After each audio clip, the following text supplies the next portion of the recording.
बीजापुर गांव की वजीबाई।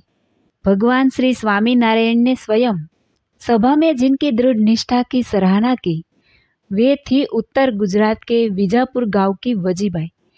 श्रीहरि ने सभा में कहा था, यह वजीबाई आज पहली बार हमारे दर्शन करने आई है, लेकिन भगवान के प्रति इनका निश्चय इतना दृढ़ है कि हमने जब उसकी कसौटी ली तब भी वह खरे उतरी। सभी सत्संगियों को इस बाई जैसी निष्ठा रखनी चाहिए। सत्संग में आने से पहले भी वजीबाई धार्मिक और भावुक थी। संत असंत की पहचान न होने के कारण वे हर प्रकार के साधु संतों को आदर पूर्वक बुलाते, भोजन करवाती और व्यसनी साधुओं के लिए भी उनके व्यसन पूर्ति की व्यवस्था करती थी।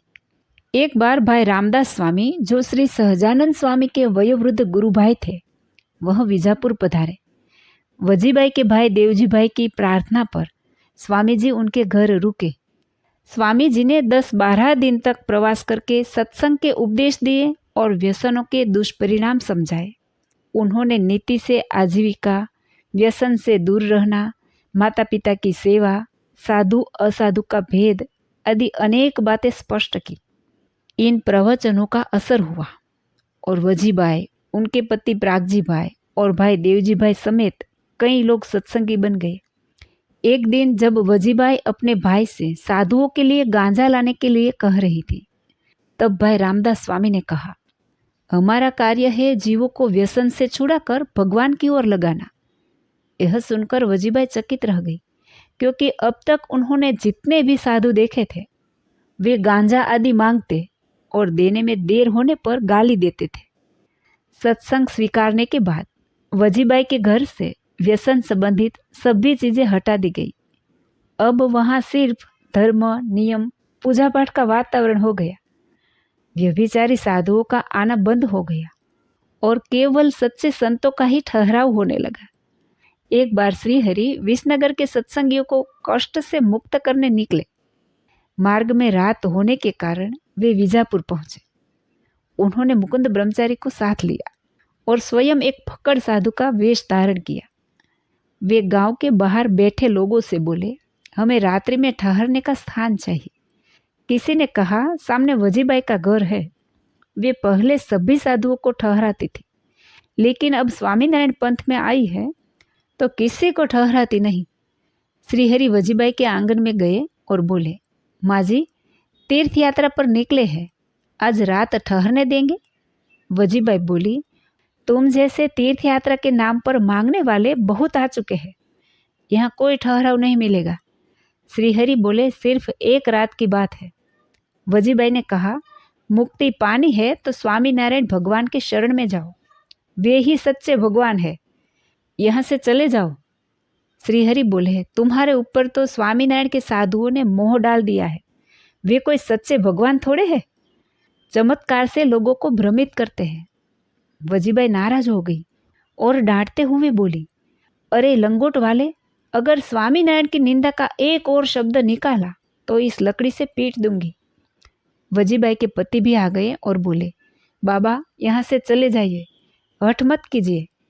श्रीहरि बोले, अब मैं स्वामीनारायण की निंदा नहीं करूँगा, जहाँ कहो वहाँ ठहर जाऊँगा, लेकिन अंधेरी रात है, कहाँ जाऊँ?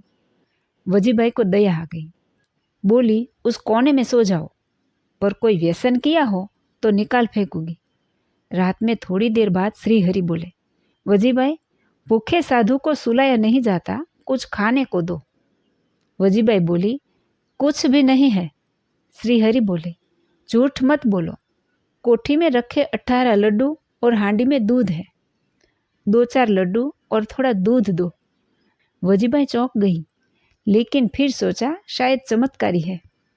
लड्डू और दूध दे दिया और कहा, चुपचाप खाकर सो जाना। थोड़ी देर बाद फिर बोले, नींद नहीं आ रही, कंकड़ चुभते हैं, नया पलंग जो तुम्हारे दूसरे कमरे में है निकाल दो। वजीबाई को आश्चर्य हुआ कि यह बाबा घर के अंदर की बातें कैसे जानते हैं, लेकिन उसने पलंग निकाल दिया। फिर बोले, पलंग के साथ गद्दे भी चाहिए, तीसरे कमरे में नई थप्पी रखी है। वजीबाई ने सब दे दिया, लेकिन सोते सोते सोचने लगी कि यह बाबा बिना देखे सब कैसे जानता है। बारी से झांकने लगी तो देखा कि बाबा पांव लटकाकर दूर पीपल के पेड़ को छूकर उसे धक्का देकर आगे खिसका रहे हैं। वजीबाई की आंखें फटी रह गई। सोचने लगी कि यह साधारण व्यक्ति नहीं है। सुबह होते होते श्रीहरि और ब्रह्मचारी वहां से निकल गए। एक बार गढ़पुर में उत्सव चल रहा था। वजीबाई भी दर्शन करने गई। भीड़ के कारण वे दूर खड़ी थी। श्रीहरि ने उन्हें देखा और पार्षदों से बुलवाया। वजीबाई दौड़ी आई, जमीन पर बैठकर पंचांग प्रणाम किए। महाराज बोले, वजीबाई, इन्हीं चरणों को तुमने नमस्कार किया है जो तुम्हारे आंगन में पीपल के वृक्ष को छूकर उसे खिसकाकर तुम्हारी श्रद्धा पर मोहर लगा चुके हैं। वजीबाई की आंखों से आंसू आ गए। बोले, हे महाराज, आज पहली बार आपके दर्शन कर रही हूँ और मैंने आपको कितना कुछ उल्टा सीधा कहा, मुझे क्षमा कीजिए।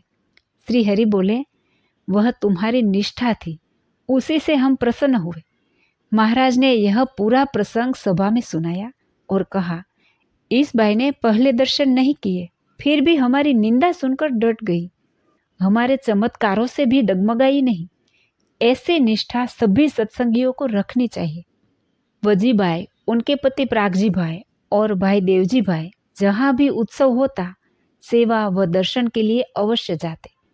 एक बार उनके भतीजे के विवाह में उन्हें विचार आया कि महाराज कहाँ होंगे। उसी समय श्रीहरि उमरेठ से विजापुर आ गए। वजीबाई ने विवाह के सारे कार्य छोड़कर महाराज को ठहराया। ब्राह्मण बुलाकर महाराज को प्रेम पूर्वक भोजन कराया। आज भी विजापुर मंदिर में वह सूखा हुआ पीपल का टुकड़ा, दरवाजा और हनुमान जी की मूर्ति प्रसादी रूप में सुरक्षित रखी गई है, जिनका संबंध वजीबाई की इस अद्भुत कथा से है। जय श्री स्वामीनारायण।